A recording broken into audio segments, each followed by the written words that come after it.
আসসালামু আলাইকুম, ফারজানা নাহি জানাচ্ছি টিভিতে দুপুরের খবর। ক্রাউন সিমেন্ট শিরোনাম দেখছিলেন, নিয়ে যাব পুরো খবরে। রাজধানীর ড্যামরায় মাহবুবুর রহমান মোল্লা কলেজে হামলা এবং ভাঙচুরের ঘটনায় মামলার প্রস্তুতি নিচ্ছে কলেজ কর্তৃপক্ষ। দুপুরে কলেজের সামনে এক সংবাদ সম্মেলনে এই তথ্য জানান কলেজটির অধ্যক্ষ ওবায়দুল্লাহ নয়ন। তিনি বলেন, ন্যাশনাল মেডিকেল কলেজ সুষ্ঠু প্রক্রিয়ায় তদন্ত করলে শিক্ষার্থীরা সংঘর্ষে জড়াতো না এবং এই অনাকাঙ্ক্ষিত ক্ষয়ক্ষতি হতো না। এদিকে সকাল থেকে মোল্লা কলেজের সামনের পরিবেশ থমথমে রয়েছে, তবে এই এলাকায় জনজীবন এবং যান চলাচল স্বাভাবিক আছে। সকাল থেকেই কলেজ প্রাঙ্গণে পর্যাপ্ত পুলিশ এবং সাজোয়া যান মোতায়েন করা হয়েছে। এদিকে ক্ষতিগ্রস্ত কলেজ ভবন দেখতে রাস্তায় ভিড় করছেন উৎসুক মানুষ। গতকাল ঢাকা সিলেট মহাসড়কে যান চলাচল বিঘ্নিত হলেও আজ স্বাভাবিক রয়েছে।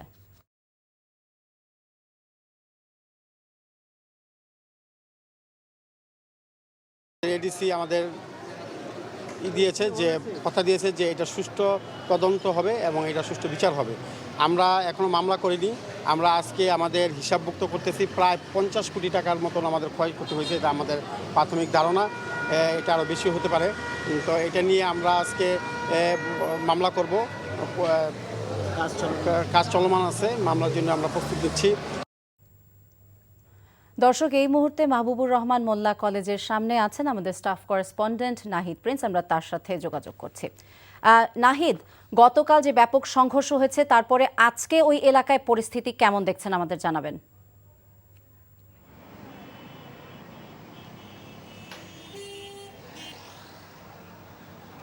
পরিস্থিতি এখনও থমথমে অবস্থায় রয়েছে।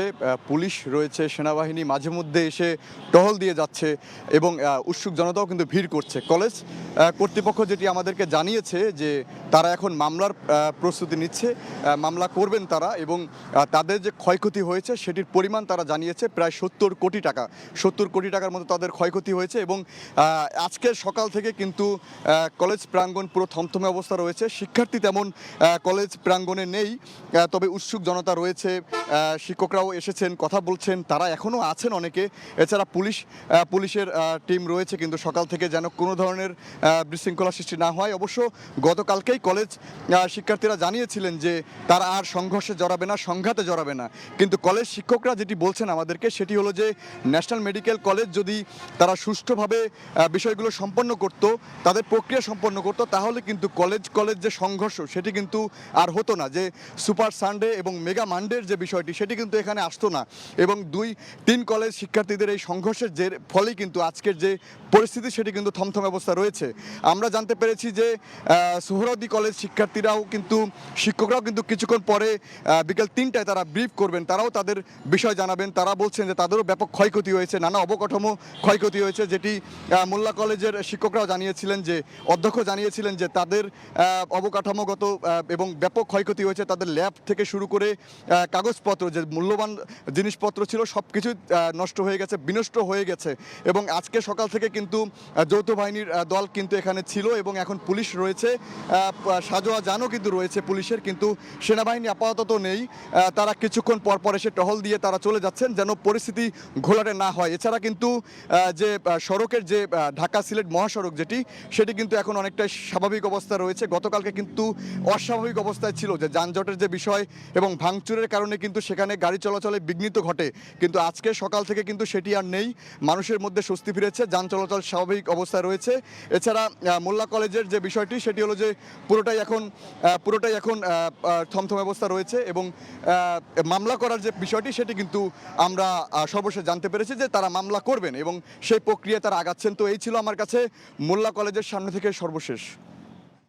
গতকালকের সংঘর্ষের পর আমরা 3 কলেজের আজকের পরিস্থিতি সম্পর্কে জানছিলাম। এদিকে হাসপাতাল কর্তৃপক্ষের সাথে ছাত্র প্রতিনিধিদের আলোচনার তথ্য ভুলভাবে মোল্লা কলেজের শিক্ষার্থীদের উপস্থাপন করায় অনাকাঙ্ক্ষিত ঘটনা ঘটেছে বলে দাবি করেছে ঢাকা ন্যাশনাল মেডিকেল কলেজের কর্তৃপক্ষ।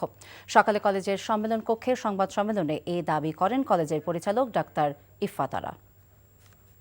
আইন শৃঙ্খলা রক্ষাকারী বাহিনীর ঊর্ধ্বতন কর্মকর্তাদের উপস্থিতিতে ডক্টর মাহবুবুর রহমান মোল্লা কলেজের ছাত্র প্রতিনিধি ও হাসপাতাল কর্তৃপক্ষের সাথে আলোচনা করা হয়। এতে তারা সন্তুষ্ট হয়ে সভাকক্ষ ত্যাগ করেন। পরবর্তীতে এই ফলপ্রসূ আলোচনার সঠিক তথ্য সাধারণ ছাত্রদের মধ্যে উপস্থাপন না করে বিভ্রান্তিকর ও উস্কানিমূলক তথ্য ছড়িয়ে দেওয়া হয়। কলেজ ভবনে ব্যাপক ভাঙচুর ও শিক্ষার্থীদের মাঝে মারাত্মক ভীতিকর পরিবেশ সৃষ্টি করা হয়। কলেজগুলোর সাম্প্রতিক আন্দোলন নিরসনে কঠোর হতে চান না উল্লেখ করে স্বরাষ্ট্র উপদেষ্টা অবসরপ্রাপ্ত ব্রিগেডিয়ার জেনারেল জাহাঙ্গীর আলম বলেছেন, আলোচনার মাধ্যমেই সমস্যা সমাধানের চেষ্টা করা হবে। সকালে সুনামগঞ্জ তাহিরপুর উপজেলায় মাঠিয়ান হাওর পরিদর্শন শেষে সাংবাদিকদেরকে তিনি একথা বলেন। সমস্যা সমাধানে ছাত্র ও শিক্ষক প্রতিনিধিদের প্রতি আহ্বান জানান স্বরাষ্ট্র উপদেষ্টা। ছাত্রদের রাস্তায় না নামার অনুরোধও জানান তিনি। এদিকে স্বরাষ্ট্র উপদেষ্টার সাথে হাওর পরিদর্শন করেছেন পরিবেশ উপদেষ্টা সৈয়দা রিজওয়ানা হাসান। তিনি বলেন, হাওরে ফসল রক্ষা বাঁধ নির্মাণ কাজে অনিয়ম হলে ব্যবস্থা নেওয়া হবে।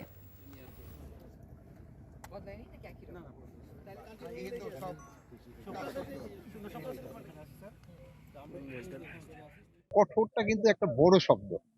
আবার কঠোর হলে আপনারাই বলবেন যে এরা কোন রাষ্ট্র, এই যে আগের মতোই হয়ে গেছে। তারা যদি রাস্তা ব্লক না করে প্রতিনিধি গিয়ে আমাদের সাথে আলাপ করতে পারে এটা সমস্যার সমাধান করতে। তারপর আবার ধরেন যে বিভিন্ন কলেজের সাথে যে হচ্ছে, এক কলেজ আরেক কলেজে, এখানে ধরেন যে ছাত্র প্রতিনিধিরা আছে, দুই কলেজের প্রতিনিধিরা নিজের আলাপ করে নিতে পারে, দুই কলেজের শিক্ষকরা রয়ে গেছে, তারাও কিন্তু আলাপ করে এই সমস্যাটা সমাধান করতে পারে। গণঅভ্যুত্থান পরবর্তী অবস্থা আইন শৃঙ্খলা পরিস্থিতির নিয়ন্ত্রণ একটু সময়ের সাপেক্ষ হচ্ছে বলে জানালেন তথ্য ও সম্প্রচার উপদেষ্টা নাহিদ ইসলাম। এ বিষয়ে রাজনৈতিক দল এবং জনগণের সহায়তা চেয়েছেন তিনি। সচিবালয়ে ঢাকা রিপোর্টার্স ইউনিটির নেতৃবৃন্দের সাথে সৌজন্য সাক্ষাৎ শেষে তিনি আরও বলেন, পুলিশ যেন আগের মতো না হয় সে লক্ষ্যে কাজ করছে সরকার। বিশেষ করে পুলিশের ব্যবস্থাপনায় পরিবর্তন আনতে চায় সরকার, সে কারণেই সংস্কার কমিশন গঠন করা হয়েছে বলেও জানান তিনি। এছাড়া প্রথম আলো এবং ডেইলি স্টারের সামনে বিক্ষোভের ঘটনায় যে পরিস্থিতির সৃষ্টি হয়েছে তা সরকার গভীরভাবে খতিয়ে দেখবে বলেও জানান নাহিদ ইসলাম। তিনি আরও বলেন, কোনো পত্রিকা অফিসে হামলা ভাঙচুর হলে সরকার মেনে নেবে না এবং ব্যবস্থা নেওয়া হবে। আমরা একটা উন্মুক্ত স্পেস করে দিতে চাই, আমরা সেই স্বাধীনতার জায়গাটা করতে চাই। আপনারা কিভাবে গড়ে তুলবেন সাংবাদিকতা, এটা বাংলাদেশের সাংবাদিকদের ঠিক করতে হবে। তো আমরা আমাদের জায়গা থেকে যে বাধা নিষেধ সরকার যে ধরনের বাধা নিষেধ দেয় সেইটা আমরা দিব না, সেই নিশ্চয়তা আমরা করতেছি। পুলিশ অবশ্যই কঠোর হবে, পুলিশ কঠোর হওয়ার জন্যই পুলিশ, কিন্তু পুলিশ যাতে নিপীড়কের ভূমিকায় না চলে যায়, একটা পুলিশি রাষ্ট্র আমরা যেভাবে দেখেছি সেটাও তো আমরা প্রত্যাশা করি না। ফলে এই উভয় সংকটের মধ্যে তো আমরা আছি, তো সেই জায়গা থেকে আমরা অবশ্যই উত্তরণ করতে পারবো, আমরা এটা আশা করি। রাষ্ট্রপতি এবং প্রধানমন্ত্রীর ক্ষমতার ভারসাম্যের জন্য উপরাষ্ট্রপতি এবং উপপ্রধানমন্ত্রীর বিধান, সংবিধানের তত্ত্বাবধায়ক সরকার ব্যবস্থা ফিরিয়ে আনা এবং কোনো ব্যক্তি দুইবারের বেশি প্রধানমন্ত্রী না হওয়া সহ সংবিধান সংস্কার কমিশনে ৬২টি সংশোধন প্রস্তাব দিয়েছে বিএনপি। সকালে কমিশনের কাছে এই প্রস্তাব তুলে ধরে দলটি। এদিকে বিভিন্ন রাজনৈতিক দল, সংশ্লিষ্ট ব্যক্তি এবং প্রতিষ্ঠানের মতামতের ভিত্তিতে সংবিধান সংস্কারের প্রক্রিয়া দ্রুত এগোচ্ছে বলেও জানান কমিশন প্রধান অধ্যাপক আলী রিয়াজ। মইদুল ইসলামের রিপোর্ট।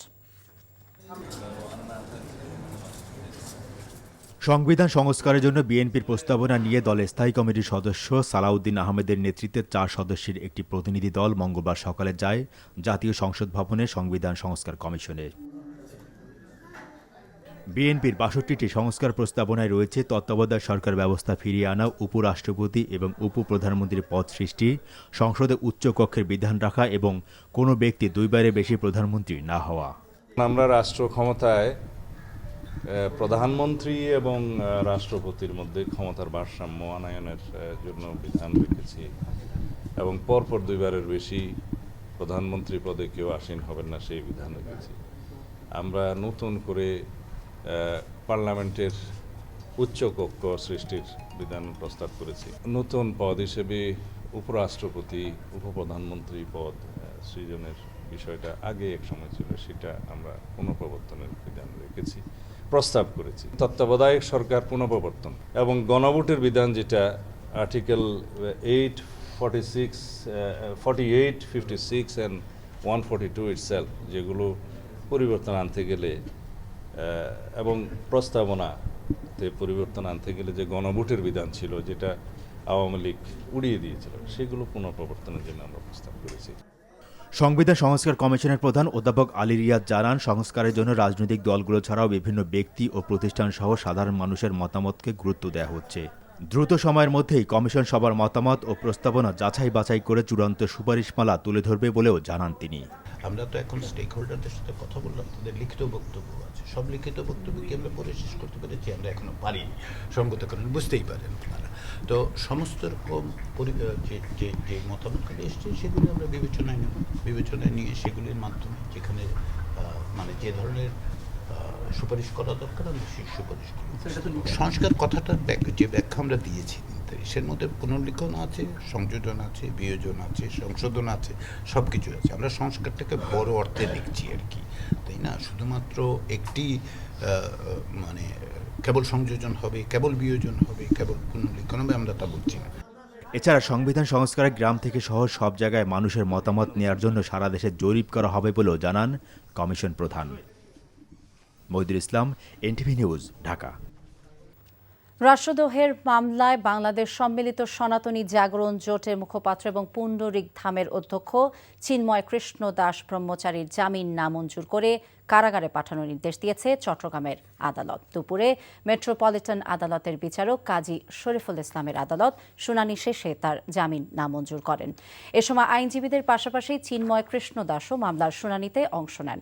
আসামি পক্ষের আইনজীবীরা জানান, কারাগারে চিন্ময় কৃষ্ণ দাসকে ডিভিশন এবং ধর্মীয় বিধিবিধান পালনের আবেদন মঞ্জুর করা হয়। আদালত থেকে কারাগারে নেওয়ার জন্য প্রিজন ভ্যান তোলার সময় তাকে বহনকারী গাড়ি ঘিরে বিক্ষোভ শুরু করেন সনাতনী সমর্থক। বাংলাদেশ সনাতন জাগরণ মঞ্চ গত 25 অক্টোবর চট্টগ্রামে সমাবেশ করেছিল। ওই সমাবেশের পর চিন্ময় কৃষ্ণ দাসের বিরুদ্ধে বাংলাদেশের জাতীয় পতাকা অবমাননার অভিযোগ আনা হয়। এরপর রাষ্ট্রদ্রোহের মামলা করেন স্থানীয় বিএনপি নেতা ফিরোজ খান।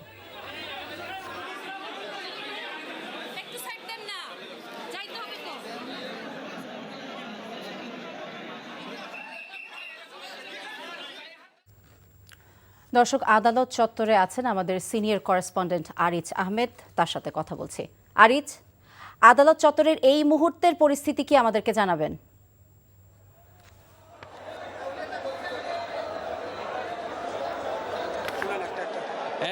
নাহিদ, আপনি দেখছেন এখন যে এখানে চিন্ময় দাসকে প্রিজন বেনে নেওয়ার যে প্রিজন বেনটি এখানে রাখা হয়েছে এবং সেখানে আসলে চিন্ময় দাসকে রাখা হয়েছে এবং তাকে কারাগারে নিয়ে যাওয়ার জন্য 2 ঘন্টা আগ থেকে আসলে এখানে আটকে রাখানো হয়েছে। এখানে সনাতনী নেতাকর্মীরা রাস্তা অবরোধ করেছে এবং তারা যে কোনো মূল্যে তাকে যে মুক্তি দেওয়ার জন্য বলা হয়েছে। এর আগে যে চট্টগ্রামের 6ষ্ঠ আদালতে চিন্ময় দাসকে আনা হয়েছে এবং সেখানে দীর্ঘ শুনানি করা হয়েছে এবং শুনানির সময়ও বিপুল সংখ্যক সনাতনী আইনজীবীরা সেখানে উপস্থিত ছিলেন এবং জোরালো কণ্ঠে তাদের জামিনের জন্য সপক্ষে বিভিন্ন যুক্তি তুলে ধরেছেন। তো আদালত তাদের সনাতন আইনজীবীদের 3টি আবেদনের মধ্যে 2টি দাবি মঞ্জুর করেছেন এবং জামিন আবেদনটি বাতিল করে এবং তাকে কারাগারে পাঠানোর নির্দেশ দেওয়া হয়েছে এবং যেই 2টি আবেদন মঞ্জুর করা হয়েছে এর মধ্যে একটি হলো তাকে কারাগারে একজন ধর্মীয় নেতা হিসেবে তাকে ডিভিশন দেওয়া হবে এবং তার যে ধর্মীয় যে রীতিনীতি পালনের জন্য তাকে সুযোগ দেওয়া হবে। এরপর থেকে আসলে আদালত থেকে প্রিজন বেনে তোলার পর থেকে এখানে সনাতন নেতাকর্মীরা এখানে বিপুল সংখ্যক নেতাকর্মী তারা এখানে জড়ো হয়েছে এবং সড়ক অবরোধ করেছে। তারা প্রিজন বেনটি নিয়ে যেতে দিচ্ছে না এবং সেই কারণে এখানে বিপুল সংখ্যক নেতাকর্মী ইতিমধ্যে চট্টগ্রাম আদালতে জড়ো হয়েছে এবং এর পাশাপাশি যে আইন শৃঙ্খলা বাহিনীর সদস্যরা আছে তারা একটু দূরত্ব বজায় রেখে আছেন। এখনো পর্যন্ত নতুন কোনো সিদ্ধান্ত হয়নি। নতুন কোনো সিদ্ধান্ত হলে হয়তো আবার কি আদালতে আবার দ্বিতীয়বার কোনো শুনানি করা হয় কিনা সেরকম এখনো সিদ্ধান্ত হয়নি। তো এখন এই ছিল নাহিদ এখানকার অবস্থা। আমরা চিন্ময় দাসকে কারাগারে পাঠানোর নির্দেশের প্রেক্ষিতে এই মুহূর্তে চট্টগ্রাম আদালত প্রাঙ্গণের খবর জানছিলাম। একটি গ্রেফতারকে কেন্দ্র করে দেশব্যাপী যেভাবে নৈরাজ্য সৃষ্টির পায়তারা করা হচ্ছে তা করতে দেওয়া হবে না বলে জানিয়েছেন স্থানীয় সরকার উপদেষ্টা মাহমুদ সজীব ভুঁইয়া। দুপুরে রংপুরের পীরগাছা এবং কাউনিয়া উপজেলার শহীদ পরিবারের সাথে মতবিনিময় এবং দরিদ্র পীড়িত মানুষের মাঝে শীত বস্ত্র বিতরণকালে তিনি একথা বলেন। বাংলাদেশের সার্বভৌমত্ব স্বাধীনতার উপর কোনো প্রকার হস্তক্ষেপ, কোনো প্রকার আঘাত আসে এবং রাষ্ট্রের প্রতি অবমাননা হয়, রাষ্ট্রদ্রোহের মতো ঘটনা ঘটলে সেক্ষেত্রে সরকার অবশ্যই কঠোর ব্যবস্থা নেবে এবং সেক্ষেত্রে একটা গ্রেফতারের ঘটনাকে কেন্দ্র করে এখন অস্থিতিশীল পরিস্থিতি তৈরির চেষ্টা করা হচ্ছে। আমরা স্পষ্টভাবে বলতে চাই, কেউ যদি রাষ্ট্রদ্রোহের মতো ঘটনায় যুক্ত থাকে, সে যেই হোক, যত বড় নেতাই হোক, তাকে কোনো প্রকার ছাড় দেওয়া হবে না। দর্শক, এবারে আমরা ট্রেন দুর্ঘটনার আরও খবর জানতে যাচ্ছি কুমিল্লার বুড়িচংয়ে। আমাদের সাথে যুক্ত হবেন স্থানীয় প্রতিনিধি মাহফুজ নান্টু। নান্টু, হতাহতদের খবর এবং উদ্ধার তৎপরতা সম্পর্কে আপনার কাছে কি তথ্য আছে? ফারজানা, আমি এখন যে জায়গাটিতে দাঁড়িয়েছি মূলত আমার পেছনে দেখতে পাচ্ছেন সেই অবৈধ রেল ক্রসিংটি। এই রেল ক্রসিংটিতে সকাল 10টায় ট্রেনের সাথে অটোরিকশার সংঘর্ষে ঘটনাস্থলে 4 জন নিহত হয় এবং হসপিটালে নেওয়ার পরে চিকিৎসাধীন অবস্থায় আরও 2 জন নিহত হয়। এবং আমরা এখানে এসে আরেকটি সংবাদ যেটা পেয়েছি সেটা হচ্ছে যে একটি শিশু এখন নিখোঁজ রয়েছে এবং এই শিশুর মরদেহ কোথাও খুঁজে পাওয়া যাচ্ছে না। তো ঘটনার খবর পেয়েই জিআরপি পুলিশ এবং বুড়িচং থানার যে পুলিশ সদস্যরা রয়েছেন তারা এখানে এসেছেন, এসে উদ্ধার করেছেন। পুলিশ আসার আগেই 4টি মরদেহ নিয়ে যায় স্বজনেরা পার্শ্ববর্তী বাক্সমূল গ্রামে। এই গ্রামের বাসিন্দা ছিলেন নিহতরা, তার মধ্যে একজন নারী রয়েছেন যিনি আনন্দপুর একটা আশ্রয়ণ প্রকল্পের বাসিন্দা ছিলেন। এখন আমরা যেই জায়গাটিতে দাঁড়িয়ে রয়েছি এই জায়গাটি দিয়ে মূলত কমপক্ষে 20টি গ্রামের মানুষ যাতায়াত করে এবং যখন থেকে এই জায়গাটি দিয়ে রেল চলাচল শুরু হয় তখন থেকে এখন পর্যন্ত এই জায়গাটিতে কোনো রকমের রেল গ্রেড ছিল না, যার ফলে প্রায় ঝুঁকি নিয়ে এই এলাকার মানুষজন এদিক দিয়ে যাতায়াত করেন। বুড়িচং থানার বুড়িচং উপজেলা নির্বাহী অফিসার জানিয়েছেন যে মরদেহগুলো স্বজনরা নিয়ে গেছেন এবং আজকে বিকেলেই তাদের জানাজা শেষে দাফন করা হবে। এখন পর্যন্ত স্থানীয়দের দাবি যে এই রেল ক্রসিংটি দিয়ে শুধু স্থানীয়রা না, এখান দিয়ে অনেকগুলো স্কুল কলেজের শিক্ষার্থীরা প্রতিনিয়ত যাতায়াত করে এবং তারা ঝুঁকি নিয়ে যাতায়াত করে, যে কারণে তাদের এখন একটাই দাবি যে আজকে যেই 6 জন নিহত হয়েছেন ভবিষ্যতেও আরও নিহত হওয়ার সম্ভাবনা থাকবেন কিংবা এমন দুর্ঘটনা যাতে না হয় সেজন্য যাতে এইখানে তারা একটি রেল গেট নির্মাণের দাবি জানান। এই ছিল কুমিল্লার রেল গেটের সর্বশেষ। আমরা কুমিল্লার বুড়িচং থেকে ট্রেন দুর্ঘটনার খবর জানছিলাম। রাজধানীর মতিঝিলে শাপলা চত্বরে হেফাজতে ইসলামের মহাসমাবেশে হামলা চালিয়ে গণহত্যার অভিযোগে আন্তর্জাতিক অপরাধ ট্রাইব্যুনালে শেখ হাসিনা সহ 44 জনের বিরুদ্ধে অভিযোগ জমা দেওয়া হয়েছে। অভিযোগে বলা হয় 2013 সালের 5ই মে মহাসমাবেশের আয়োজন করে হেফাজতে ইসলাম। সেই সমাবেশ পণ্ড করা এবং শাপলা চত্বরের অবস্থান থেকে হেফাজতের নেতাকর্মীদের সরিয়ে দিতে শেখ হাসিনার নির্দেশে যৌথ মামলা করে র্যাব ও পুলিশ। সেই মামলার নির্দেশ বাস্তবায়ন করেন তৎকালীন বিজিবি প্রধান major general Aziz Ahmed, police commissioner Benazir Ahmed এবং প্রধানমন্ত্রীর সামরিক উপদেষ্টা তারিক আহমেদ সিদ্দিকী। শাপলা চত্বরের সেই গণহত্যার ঘটনায় আরও যারা জড়িত ছিলেন তাদের সবার বিরুদ্ধে এই অভিযোগ দায়ের করেন হেফাজত নেতারা। এর যে কুশীলব এবং হত্যাকারী যারা তৎকালীন প্রধানমন্ত্রী শেখ হাসিনা সহ সকল হত্যাকারীদেরকে এবং হত্যাকাণ্ডের সঙ্গে জড়িত যারা রয়েছে তাদেরকে উপযুক্ত আইনের মাধ্যমে বিচারের আওতায় আনতে পারলে বাংলাদেশ এবং বাংলাদেশের মানুষ অভিশাপ মুক্ত হবে। আমরা সুনির্দিষ্ট তথ্য এই মুহূর্তে সংখ্যা আমরা বলছি না, এটা অবশ্যই শতাধিক, এটা তো নিশ্চিতভাবেই বলতে পারি। আমরা আমাদের কাছে যে তথ্য উপাত্ত রয়েছে সেই তথ্য আমরা সময়ে সময়ে যখন প্রয়োজন হবে প্রসিকিউশনের, তারা আমাদের কাছে চাইলে আমরা সকল ধরনের তথ্য ইনশাল্লাহ তাদেরকে সরবরাহ করব।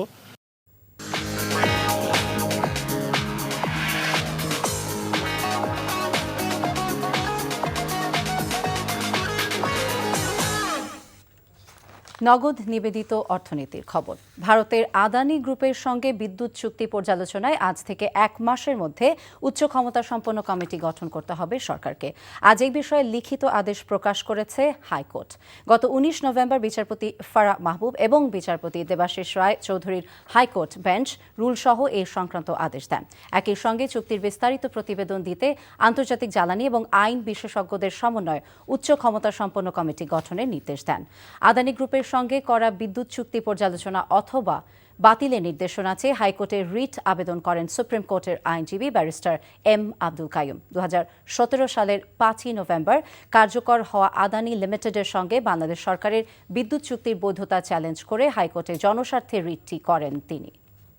এই ছিল দুপুরের খবরে। এই খবরের ভিডিও সব আপডেট জানতে ভিজিট করুন এনটিভি অনলাইন www.ntvbd.com। এছাড়া এনটিভি জনপ্রিয় সব অনুষ্ঠান এবং খবরের আপডেট জানতে ভিজিট করুন আমাদের ইউটিউব এবং ভেরিফাইড ফেসবুক পেজ।